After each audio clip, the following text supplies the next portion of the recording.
bonjour à tout le monde. Donc moi voilà, je suis le docteur Le Barreau, je travaille à l'ARS Nouvelle-Aquitaine, je suis responsable du pôle de veille sanitaire. Voilà, donc c'est pour vous mettre dans le contexte. Donc ça c'est ce qu'on va voir rapidement ensemble puisque Véronique et Valérie m'ont demandé d'introduire un petit peu la séquence de cet après-midi. Donc un rapide contexte pour qu'on ait tous les mêmes définition entre guillemets sans entrer dans du rébarbatif, des données chiffrées nationales et régionales pour qu'on ait un état des lieux à date, et puis après quelques concepts que je souhaitais au nom de l'agence partager avec vous aujourd'hui. Les suites données, il n'y a pas uniquement l'inspection. Vous verrez qu'il y a tout un panel, tout un arsenal qu'on peut mobiliser, donc on va démystifier un certain nombre de représentations que vous pouvez avoir de nous, des exemples, voilà, des cas cliniques, et puis après des éléments conclusifs, puis des questions-réponses s'il y a besoin suite à l'intervention. Donc ça c'est rapidement, hein, je ne vais pas m'étaler dessus, mais c'est juste voilà, ce qu'on reçoit donc, au niveau de l'ARS, donc deux types de signalements. Les réclamations donc, qui sont émises par des usagers, essentiellement sur des défauts de qualité de service rendu, et des signalements qui sont émis donc, par des professionnels de santé ou la gouvernance d'établissement, donc, et qui impliquent directement ou indirectement un risque donc, pour la santé publique.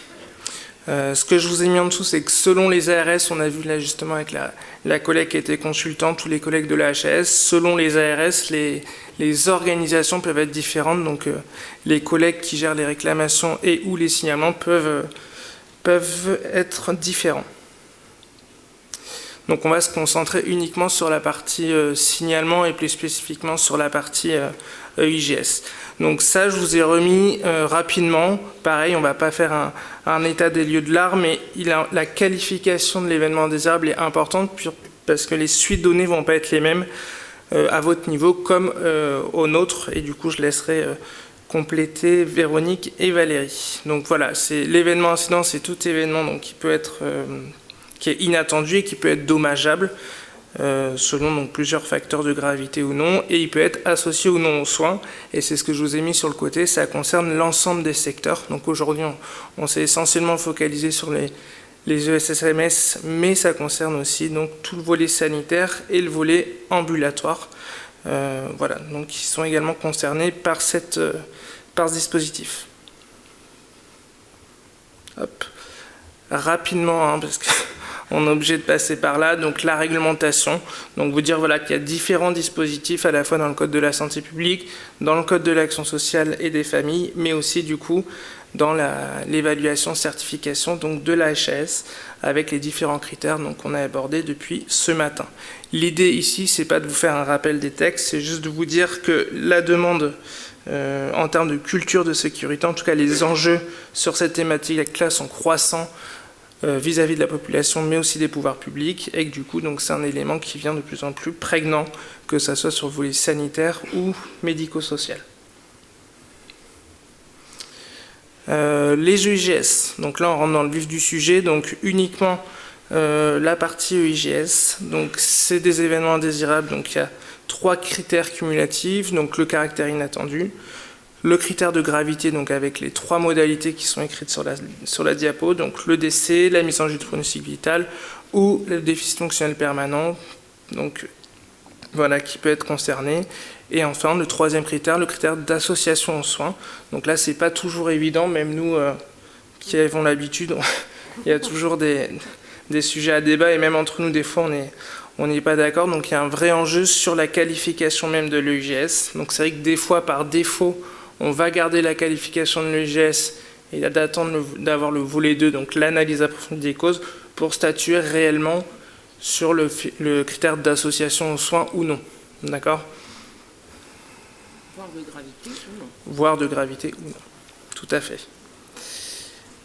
Là, je vous ai remis juste le circuit, parce que je ne sais pas si on avait tous le même niveau de connaissance du dispositif. Donc vous voyez sur la diapo, en haut à gauche, du coup, la survenue de l'EIGS, donc la constatation donc, par vos soins ou par les professionnels donc, de vos établissements.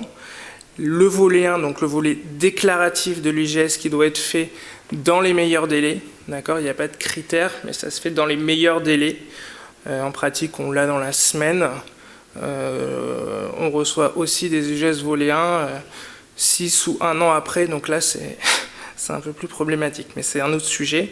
Donc idéalement le volet 1 au plus près de l'événement, et ensuite le volet 2 donc, qui correspond donc à la revue de morbimortalité ou le rétex que vous aurez réalisé donc, en interne. Dans l'idéal, là c'est pareil, c'est écrit dans les textes, dans l'idéal dans les 3 mois. En pratique, on sait très bien que le délai entre le volet 1 et le volet 2, le temps que vous organisiez donc le rétex, etc. en interne, il est très court. Donc là, c'est pareil, il y a une marge de tolérance. On préfère que le délai soit un tout petit peu plus long, mais que le contenu du volet 2 soit un peu plus qualitatif et exploitable ensuite par nos soins et par les collègues de la HAS. Je laisserai Dominique et Valérie compléter. Ensuite, juste pour que vous ayez la suite du processus, donc volet 1, volet 2, nous on a une action de clôture au niveau de l'ARS et ensuite c'est télétransmis à la Haute Autorité de Santé. Tout est anonymisé. D'accord ? On vous rassure, il n'y a aucun... C'était un sujet ce matin, donc les critères d'anonymisation et de pseudo-anonymisation. Donc soyez rassurés, toutes les déclarations qui arrivent donc, au niveau régional sont télétransmises à la Haute Autorité de Santé et tout est anonymisé. Sur la droite, vous avez juste la montée en puissance du dispositif puisque le circuit existe depuis 2017 et vous voyez que d'année en année, on gagne en maturité, on gagne en volumétrie de signalement. Donc ça veut dire que le processus de démarche qualité commence à infuser dans l'ensemble des secteurs. Vous le verrez un peu après dans les chiffres.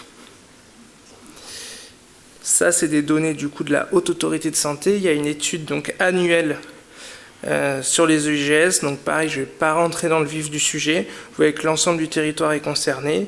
Ensuite, il y a des données par région par tranche de 100 000 habitants.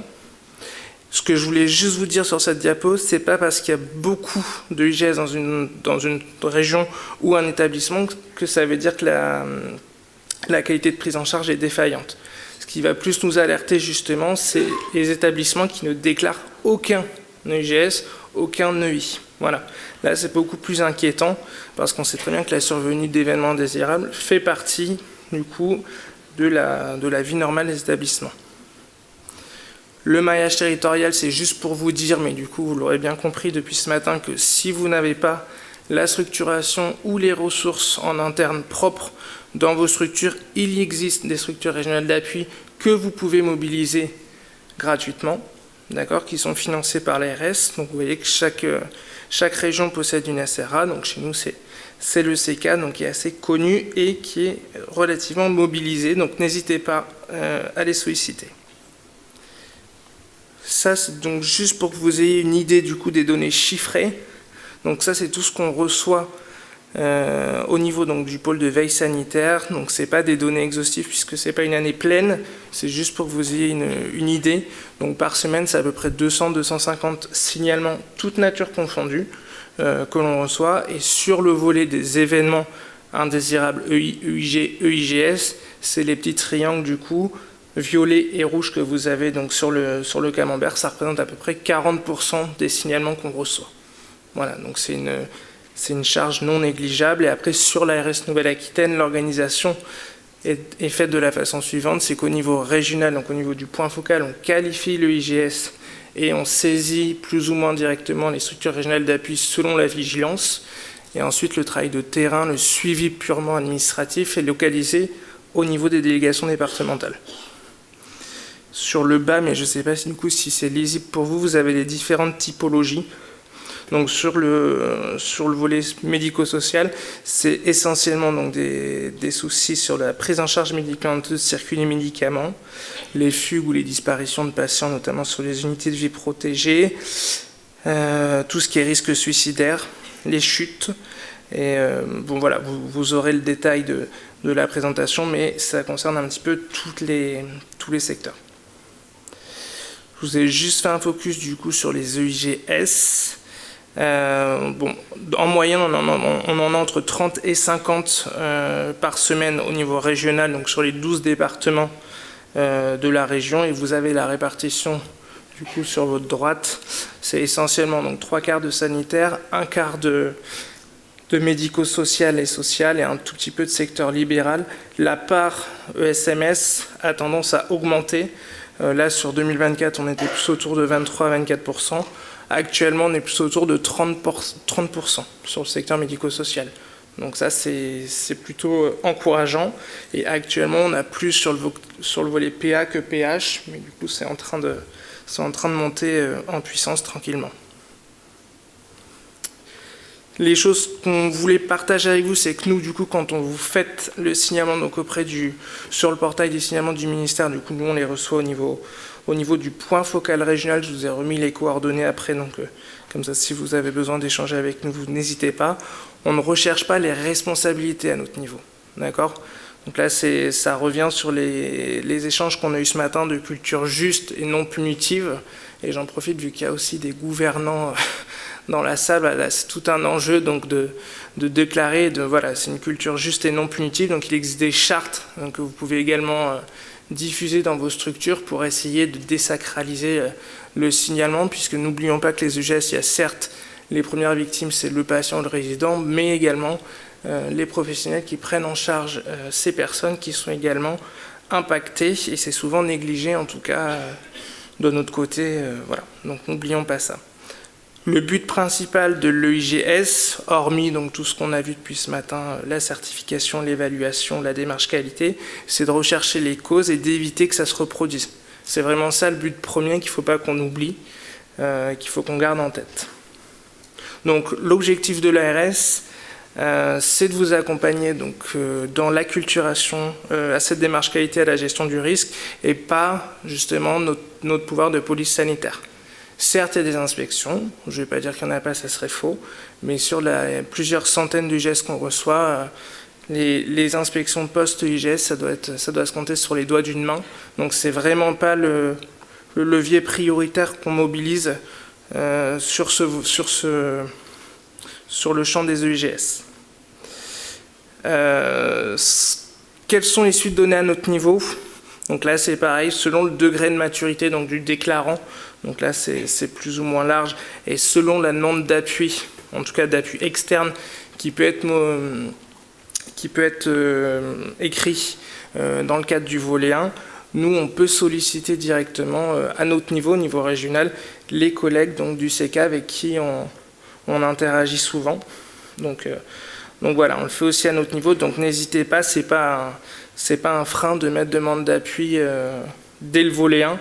Il n'y a pas de critère de jugement là-dessus. Nous, ça nous donne juste un indicateur sur le fait de vous accompagner ou pas dans la formalisation du volet 2. Les suites données, donc c'est ce que je vous ai mis dans les différents trous. Il y a du suivi médico-administratif. Donc ça, c'est typiquement la situation où tout se passe bien. On a le volet 1, on voit que c'est cadré de votre côté, que le rétex est organisé et que vous avez les ressources nécessaires. Donc là, il n'y a pas de souci. On laisse suivre le processus comme il faut. Le deuxième cas de figure, c'est quand justement il n'y a pas les ressources, il n'y a pas la structuration nécessaire en interne et que vous formalisez la demande d'appui. Dans ce cas-là, nous, on peut solliciter donc la mission UGS du CK. Et après, sur certaines situations beaucoup plus spécifiques, on a d'autres modalités d'action internes à l'ARS et c'est ce que je vous ai mis. Voilà, on a des missions d'audit, d'accompagnement, d'enquête administrative et en dernier recours, l'inspection, mais c'est vraiment pas le facteur prioritaire. Rapidement, puisque je vois que l'heure tourne, on travaille en réseau, d'accord, donc il y a un réseau régional des vigilanciers d'appui donc qui mobilise tout un ensemble de structures régionales d'appui. Donc c'est juste pour vous dire qu'on a une réunion mensuelle entre nous et qu'on échange régulièrement sur les différentes problématiques. Donc voilà, il y a un travail collectif qui est fait sur ces thématiques-là. Je vous ai mis dans la présentation, mais je ne vais pas rentrer dans le détail, vous les aurez, hein, on vous enverra les diapos, 2 exemples pratiques sur l'intérêt du signalement. Donc sur le volet du médicament, donc je vous ai mis les différentes structures régionales d'appui qu'on peut mobiliser, donc l'identitovigilance, l'OMIDI, tous les centres de pharmacovigilance. Un petit peu de matériaux-vigilance pour vous dire qu'il y a d'autres acteurs qui interviennent. Donc voilà, je ne vais pas rentrer dans le sujet, vous l'aurez, c'était juste pour illustrer mes propos. Je vous ai remis, et j'en finirai par là, donc les coordonnées du point focal régional, mail, téléphone, donc veillez H24, 7 jours sur 7. Donc n'hésitez pas à nous contacter si vous avez des questions. Il y a également d'autres sources que vous pouvez mobiliser. si vous avez besoin. Voilà, je vais m'arrêter là puisque je vois que... Merci beaucoup.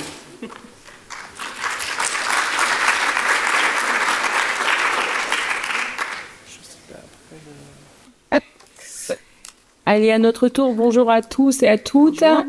Donc, comme Martine l'a introduit et comme Robin l'a également détaillé, on va essayer de vous glisser quelques mots sur le fonctionnement de la mission IGS du CK et comment on peut vous accompagner si malheureusement vous vivez un événement indésirable grave, voire grave associé aux soins, on va y revenir, et que vous avez besoin d'aide, déjà pour déterminer si c'en est un ou pas.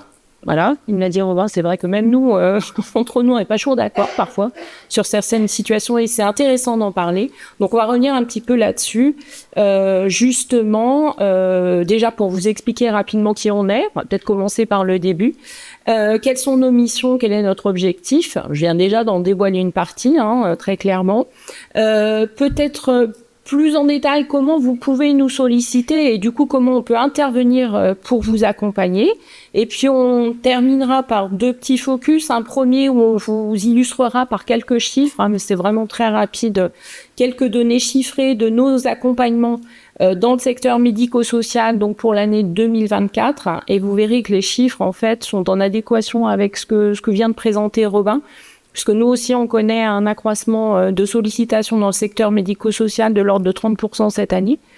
Et puis un dernier focus sur le lancement du 5e challenge EIS FORAP CK. Mais ça doit parler, je suis sûre, à certains d'entre vous qui avaient certainement participé sur la précédente itération. Alors, qui nous sommes ? On va faire cette présentation à 2 voix. On aurait presque pu la faire à 3, mais la 3e se cache au fond de la salle. Je dis ça, je ne dis rien. J'avais promis que je te le ferais. Donc, vous avez compris, moi je suis Véronique Garcia. Donc, je suis chef de projet et responsable gestion des risques au CK et j'ai une formation de pharmacien. J'ai travaillé en établissement public de santé qui comptait du sanitaire, du médico-social sur des missions de praticien hygiéniste, mais aussi de responsable qualité, de coordonnateur de la gestion des risques associés aux soins. Puis je pourrais rajouter des casquettes parce que dans tous les petits établissements, on est souvent multicasquettes.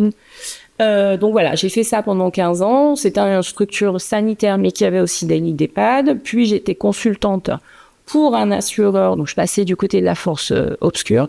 Et je suis revenue travailler pour le CK, donc il y a 3 ans maintenant, le temps passe, donc pour travailler notamment au sein de la mission IGS. Mais je ne suis pas seule au sein de la mission IGS. Donc je me permets d'introduire Jade Juin, que vous connaissez peut-être pour certains déjà, et qui est notre assistante qualité et qui est plus en charge des relations, des public relations, j'ai envie de dire, donc tout ce qui est administratif, mail, prise de contact, etc. Et puis la 3e, je laisse le présenter. Donc Valérie Etchegouri, moi je suis infirmière de formation et j'ai exercé pendant une dizaine d'années comme responsable qualité gestion des risques et j'ai été aussi coordinatrice de la gestion des risques.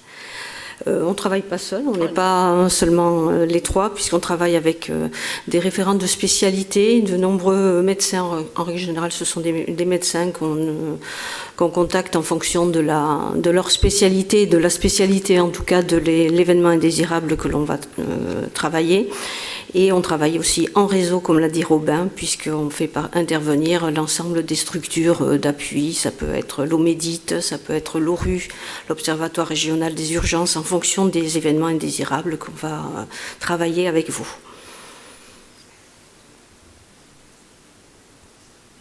Nos missions, on vous apporte un soutien méthodologique et opérationnel. À la qualification et au signalement des événements indésirables, c'est-à-dire que vous pouvez nous appeler et nous dire il s'est passé telle ou telle chose, est-ce que c'est un événement indésirable, est-ce que c'est un événement indésirable grave, est-ce que c'est un événement indésirable grave associé aux soins, et on vous aide à qualifier. On peut aussi vous aider à la déclaration, à faire votre volet 1, et on peut aussi évidemment vous aider à faire votre volet 2 sur le portail national.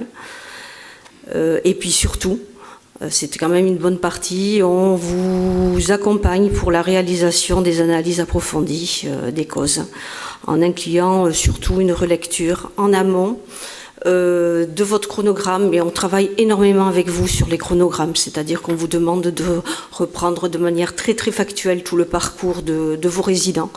En règle générale, on commence dès l'admission. Pour certaines maisons de retraite, il peut y avoir une admission qui s'est passée il y a 10 ans. On va reprendre quand même les éléments de l'admission, on va reprendre les dossiers. Alors on ne regarde pas tout, on regarde bien la dernière année en règle générale, mais on va reprendre les éléments de l'admission par exemple. Et donc on vous fait travailler sur ce chronogramme, mais pour en garantir la cohérence. Et puis en aval, une fois qu'on a animé, si besoin en tout cas, animé la réunion d'analyse d'approfondie, on vous aide à la rédaction du chronogramme, donc on vous demande de le travailler, et puis après on fait une relecture et on regarde la pertinence de ce que vous avez écrit, et notamment la pertinence des actions d'amélioration qu'on a déterminées en analyse. Donc, vous avez compris quel est notre objectif, c'est de vous accompagner sur la gestion et l'analyse de vos événements indésirables graves et graves associés au soin, et de favoriser votre montée en compétences. Parce que, certes, bien sûr, on est là pour vous aider à analyser ces événements, mais on ne pourra pas très clairement vous aider à analyser tous vos événements, puisqu'on espère, et c'est ce que montrent les chiffres que Robin nous a montrés juste avant, que petit à petit, vous allez déclarer de plus en plus. Donc, il y a un moment où il va falloir que vous puissiez être en autonomie pour analyser vos événements, même si, encore une fois, on est à vos côtés, et je vais vous montrer comment. Déjà, vous avez les premiers éléments avec ce que Valérie vous a montré, mais vous en a dit, mais on est bien sûr à vos côtés pour relire, effectivement, si besoin, vos analyses, mais on ne pourra pas tout faire avec vous.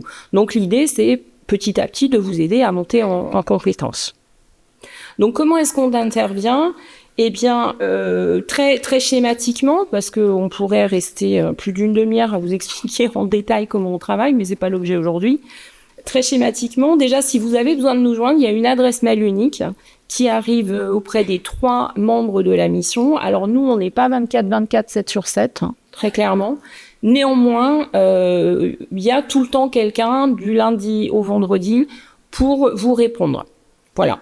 On s'est organisé, donc on est là pour vous apporter un premier élément de réponse et peut-être vous recaler une visio si nécessaire, mais en tout cas, il y a toujours quelqu'un pour vous répondre. Donc, qui peut nous solliciter ? Ben, en fait, tous les professionnels et toutes les structures du sanitaire, du médico-social et des soins primaires, comme le disait Robin, de la région Nouvelle-Aquitaine. Donc, comment est-ce qu'on nous sollicite ? Eh bien, soit vous nous envoyez un mail à l'adresse que je viens de vous indiquer, soit vous nous appelez directement en disant, voilà, il vient se passer ça, comme disait Valérie, on aurait besoin de votre avis, etc., etc. Soit, eh bien, si vous faites une déclaration de IGES via le portail national de signalement et que tout en bas du volet 1, vous cochez la dernière case qui est demande d'un appui externe, eh bien, l'ARS va nous transmettre votre déclaration et automatiquement, on reviendra vers vous pour prendre contact. Ce qu'on aurait pu rajouter, c'est que parfois, comme l'a dit Robin, l'ARS, même si vous avez coché non dans votre volet 1, l'ARS va d'emblée nous pousser votre déclaration en vous mettant un petit message en disant vous pouvez contacter le CK que nous mettons en copie de ce message. Donc c'est pour ça, ne vous étonnez pas qu'il peut nous arriver, alors que vous n'avez rien demandé, que vous ne nous avez pas contacté, il peut arriver que nous en revienne vers vous. Voilà, mais c'est, comme on dit, sans engagement. Et on échange ensemble sur vos besoins ou pas de notre aide. Ça, c'est pour le volet EIGS plateforme, mais il arrive aussi parfois, alors c'est rare, hein, c'est plutôt rare, mais ça peut arriver, que vous fassiez une déclaration de IG, cette fois-ci, via le formulaire spécifique SMS, donc qui ne comporte pas cette case demande d'appui externe pour d'aide à l'analyse. Et à ce moment-là, il arrive parfois, dans de rares situations, que l'ARS nous pousse ce volet, vous voyez la déformation, nous pousse votre déclaration de IG de la même manière pour qu'on prenne contact avec vous, pour vous accompagner sur une éventuelle analyse de cet événement. Donc, comment ça se passe une fois qu'on a reçu ces informations? Eh bien, on va vous contacter, on va vous proposer une première visio, ce qu'on appelle nous la visio 1 entre nous, hein, très clairement, qui va nous permettre d'échanger avec vous sur vos besoins d'accompagnement ou pas. Voilà, comme disait Valérie, c'est soit simplement vous avez besoin d'échanger sur un chronogramme que vous auriez fait et vous avez besoin qu'on le relise, vous souhaitez un accompagnement complet, vous souhaitez juste qu'on relise la synthèse de l'analyse, etc. C'est modulable et c'est un peu à la carte, j'ai envie de dire. Si on fait affaire, entre guillemets, et que vous souhaitez qu'on vous accompagne, eh bien, on va formaliser cet accompagnement à travers un engagement et la signature de notre charte de collaboration qu'on vous transmet et qui reprend tous les éléments de notre future collaboration. Ensuite, je vais y aller vite parce que sinon, encore une fois, je pourrais y passer longtemps et je suis très bavarde. Il y a une deuxième visio, en fait, il y a 4 temps, vous le voyez sur cette diapo, cette première visio où on prend contact, on définit comment on va travailler ensemble, et si on travaille ensemble d'ailleurs. La visio 2, où à ce moment-là, vous allez, entre ces 2 visios, travailler à l'élaboration du chronogramme, et on se calme un temps de visio pour échanger justement sur comment vous avez fait, comment ça s'est passé, comment vous avez formalisé votre chronogramme, s'il y a besoin de rajouter des choses, etc., etc. En vue de la visio 3, qui est cette fois-ci la réunion d'analyse pluridisciplinaire, voire parfois multi-établissement, puisque parfois on est sollicité sur des problématiques de parcours de prise en charge, y compris sur le secteur médico-social. Donc ça, c'est le temps de visio, le temps numéro 3. Et puis le 4e temps, où après que vous ayez travaillé sur votre compte-rendu, eh bien, nous, on le relie, on se cale ce 4e temps pour en échanger et vous aider là aussi à formaliser un compte-rendu qui soit le plus exhaustif possible et surtout qui soit pertinent au regard, encore une fois, des actions d'amélioration qui sont nécessaires à mettre en œuvre pour éviter la récurrence de l'événement. Donc vous voyez que je reviens sur ce qu'on disait au départ, on est là pour vous accompagner et favoriser votre montée en compétences.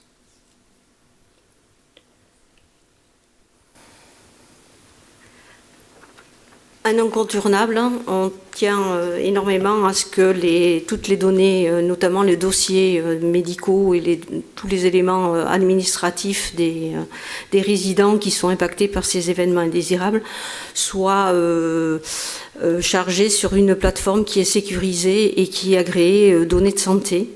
Donc on vous demande de ne pas nous envoyer des dossiers et des pièces administratives par mail parce qu'on estime que c'est pas sécurisé et on vous crée un espace personnel dans cette plateforme Nextcloud qui est réservé, qui vous est réservé et où vous pouvez déposer les éléments.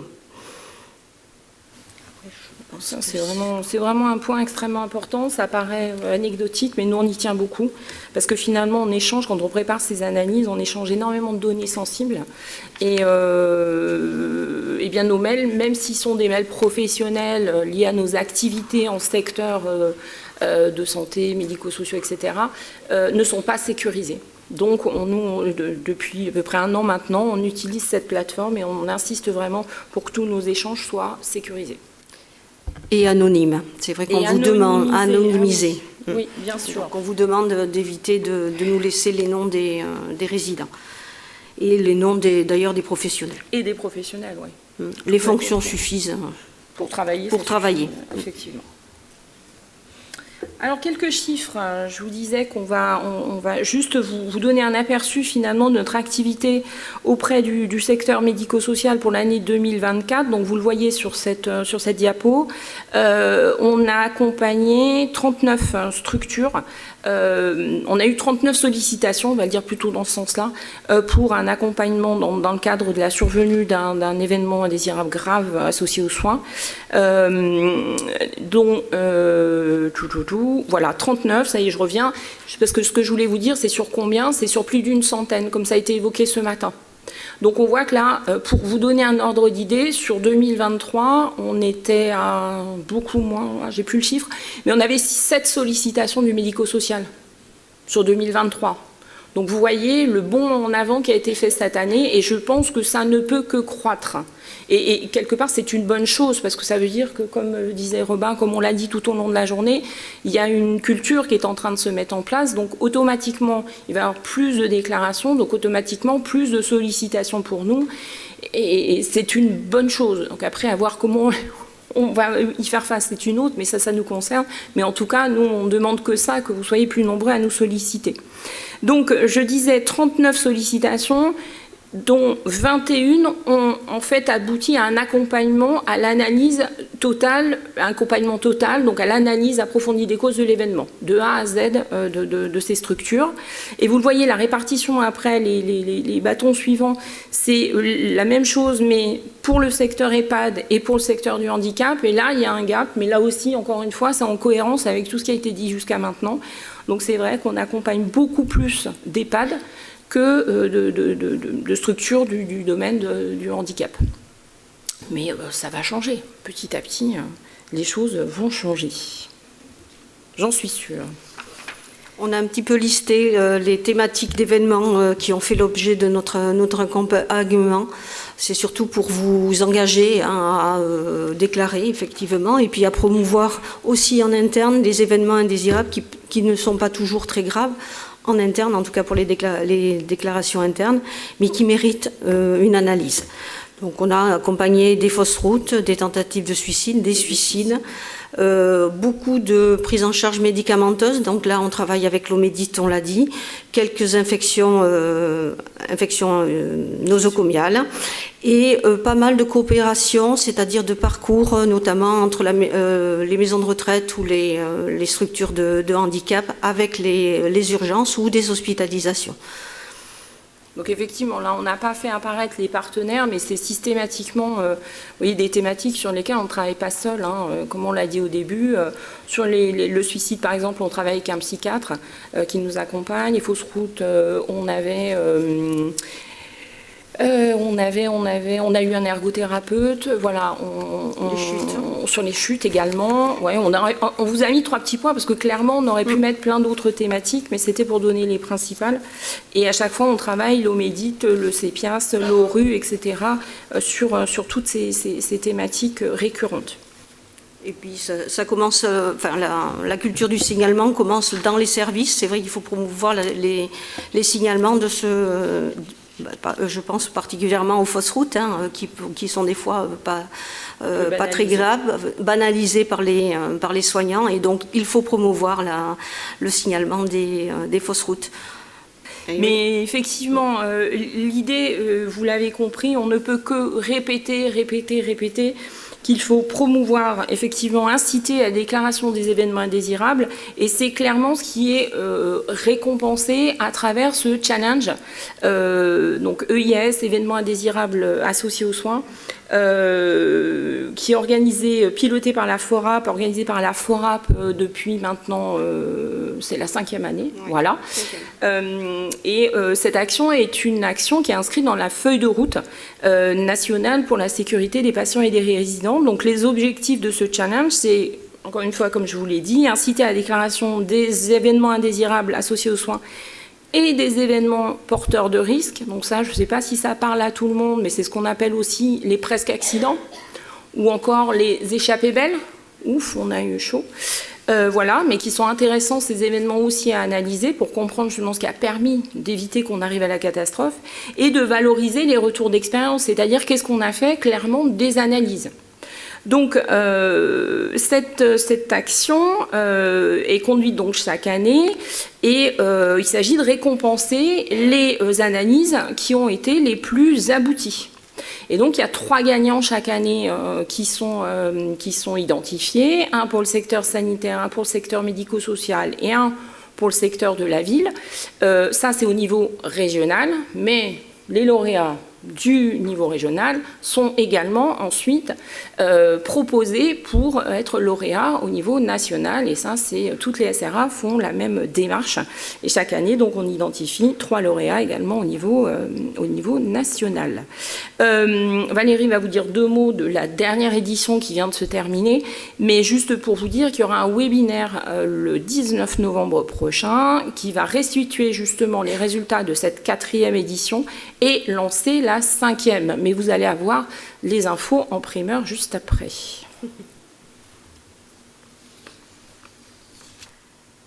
Donc cette année, en ce qui concerne le médico-social, on a 7 établissements qui se sont inscrits pour participer au challenge. On en a quelques-uns qui se sont un petit peu essoufflés. Et il y en a 4 qui ont participé au challenge de Nouvelle-Aquitaine avec 2 EHPAD, une masse et un foyer de vie.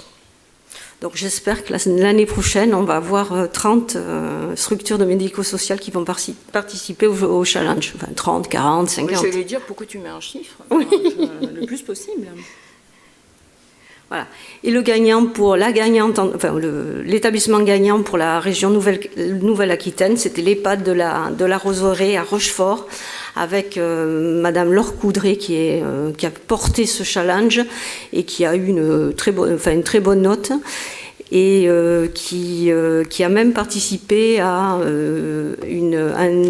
un clip qui a été tourné par le ministère de la Santé et diffusé lors de la semaine sécurité du patient et des résidents au mois de septembre. Donc si vous allez sur le site du CK, vous pouvez voir ce petit clip où Madame Coudray raconte cet épisode et les bienfaits que ça a pu apporter à son équipe, la stimulation en tout cas.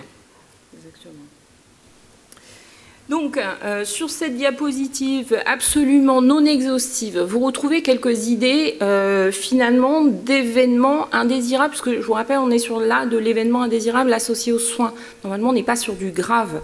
Mais néanmoins, on vous a mis quelques idées, finalement, d'événements que vous devriez retrouver, déclarer dans votre système de déclaration interne des événements indésirables. Voilà. Et qui pourrait faire l'objet finalement d'une présentation lors du challenge. Donc ça veut dire quoi? Ça veut dire que vous avez déjà que cet événement a été déclaré en interne chez vous, que vous avez procédé à l'analyse en équipe de l'événement, que vous avez formalisé le compte-rendu selon une trame qui est une trame classique, hein, mais que nous, on vous communiquera si vous souhaitez participer, et que vous allez pouvoir ensuite nous transmettre selon un calendrier. On va vous donner en primeur les dates, les échéances de ce 5e challenge. Donc voilà quelques exemples d'événements. Encore une fois, on aurait dû mettre un petit cylindre de plus avec 3 petits points, parce que c'est absolument pas exhaustif, mais ce sont des idées de ce que vous pourriez utiliser comme événement indésirable pour participer au challenge. Donc vous voyez, il y a un petit peu de tout. Donc je suis sûre que chacun peut y trouver au moins un exemple pour participer à cette 5e édition du challenge. Et pour en terminer, comment faire? Eh bien, à partir du 20 novembre, vous pouvez vous inscrire sur le site du CK, puisque le 19 novembre, il y aura le webinaire de lancement par la FORAP. Donc, vous pourrez vous inscrire au niveau du site du CK. Vous avez jusqu'au 31 mars pour travailler vos trames d'événements indésirables. On prendra contact avec vous, on vous expliquera comment remplir cette trame, puis on sera là aussi pendant toutes ces semaines-là pour vous aider à donner le meilleur de vous-même et en espérant qu'on ait le gagnant, voilà, le lauréat national cette année. Et donc les trames seront à rendre pour le 31 mars et puis un jury qui sera composé alors certainement des lauréats de l'année dernière, s'ils sont d'accord, et on vous annoncera les résultats du challenge Nouvelle-Aquitaine au mois d'avril. La date est à préciser. Voilà. Avec un lauréat national identifié effectivement en septembre 2026.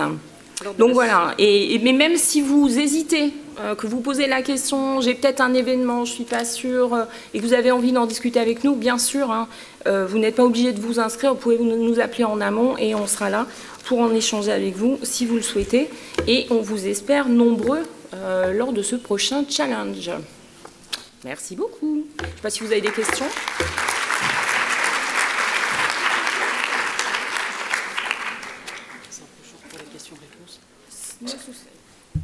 On veut bien prendre une question, mais vu le temps imparti et qu'on a déjà débordé...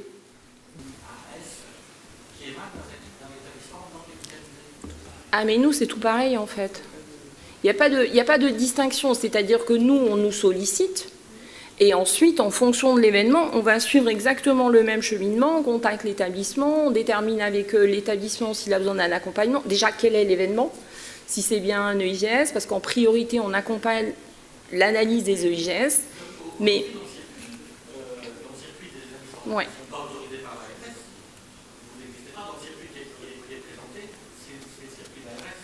Ah non, ben non. Non, parce qu'on peut nous solliciter directement. Si un établissement fait une déclaration sur le portail, tout le monde peut faire une déclaration sur le portail EIGS, le portail national. Que ce soit d'ailleurs, même les professionnels eux-mêmes, c'est ce que j'indiquais tout à l'heure, peut déclarer. Donc, dès que la déclaration, dès qu'on aura coché à la fin du volet 1, quelle que soit la structure, demande d'appui externe, de toute façon, ça va arriver à l'ARS et l'ARS va nous retransmettre le volet 1. De toute façon, s'il y a une déclaration sur le portail, quelle que soit la nature de la structure, ça arrivera à l'ARS. Voilà.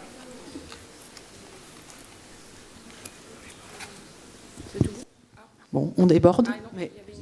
C'est parce que c'est quand même un peu important. Bon, enfin, je m'autorise à prendre un petit peu de temps, même si on déborde, parce que donc moi je représente la partie handicap, celle qui était représentée avec les chiffres les plus petits dans votre présentation.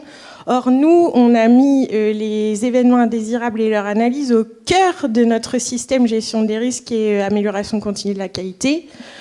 On constate la même évolution que vous sur les 4 dernières années, un nombre de déclarations en interne qui explose. Moi, cette année, en 2025, j'ai eu plus de 1000 événements indésirables, tout niveau de sévérité confondu, déclarés en interne sur notre trentaine d'établissements et services. Donc on est toujours dans cet apprentissage d'affiner notre estimation de la sévérité pour savoir quels moyens on met en face. Parce qu'on ne peut pas tout traiter. On a des établissements qui se retrouvent ensevelis parce qu'on a réussi à mettre en place cette culture de la déclaration. Mais ce que je trouve absolument dommage ici, c'est qu'on ne peut pas se retrouver dans vos exemples. On a les 2/3 de nos établissements qui ne sont pas médicalisés. Nous, la proportion numéro 1 d'événements signalés en secteur adulte, c'est les comportements violents. Ça impacte beaucoup nos structures, que ce soit sur la sécurité des personnes accompagnées ou le fonctionnement des structures. La deuxième catégorie sur l'enfance, ce sont les IP, donc les informations préoccupantes qui sont aussi une catégorie d'événements indésirables ultra importante, les événements situation de maltraitance. Ces exemples-là, malheureusement, on ne les retrouve pas dans votre présentation. Et bien sûr, on a fait appel à l'Omédite pour nous aider sur nos circuits du médicament, pour travailler un ensemble de choses, etc. Mais c'est difficile pour nous, alors qu'on met les moyens et on s'y met, de pouvoir intégrer les dispositifs nationaux, régionaux, parce qu'on n'arrive pas à s'identifier à tout ce qui est riche, qui est proposé, qui est mis en place, mais qui aujourd'hui n'est pas pertinent, en tout cas dans la perception pour les équipes, ça touche pas le cœur de nos métiers. Et pour autant, je peux vous assurer qu'un comportement violent récurrent, ça a autant d'importance de le traiter, de l'analyser, etc., qu'une fausse route, une chute, etc. C'est un même niveau de sévérité. Donc voilà, je suis désolée, mais j'avais besoin de le dire. Juste pour vous dire, dans le cadre de la feuille de route nationale sécurité des patients et des résidents, il existe actuellement des travaux, parce qu'en effet, cette plateforme de déclaration, elle est actuellement gérée par la DGS. Il y a des travaux entre DGS et DGCS actuellement, pour justement, c'est compliqué, ces deux plateformes qui existent, donc c'est en cours. Donc, Ça va évoluer. On disait juste entre nous. En fait, là, on a ciblé sur les EIG-S. Et en fait, les EIG, nous, on les a un côté RS. On les a aussi. Donc, c'est peut-être moi, dans la présentation, j'ai vraiment focus sur les EIG-S. Mais tout ce champ-là, on l'a aussi. Mais nous, oui. Oui. Soyons clairs, c'est ce qui nous est arrivé, donc on ne peut pas vous mettre d'autres chiffres, mais nous, on est là, effectivement, si on reprend le texte de novembre 2016, très clairement, notre champ d'intervention, c'est les événements indésirables graves associés aux soins. Et vous, c'est des EIG. Vous avez raison. Et oui. C'est clairement une spécificité. Ouais. Et aujourd'hui, les circuits ne répondent que partiellement, et c'est ce qu'on appelle en formation les circuits complémentaires. Exemple, les informations préoccupantes. Il y a aussi les autres circuits avec les assurances. Enfin, l'un n'exclut pas l'autre, mais je ne dis pas ça pour minorer. Hein, c'est propre à notre secteur et c'est effectivement complexe.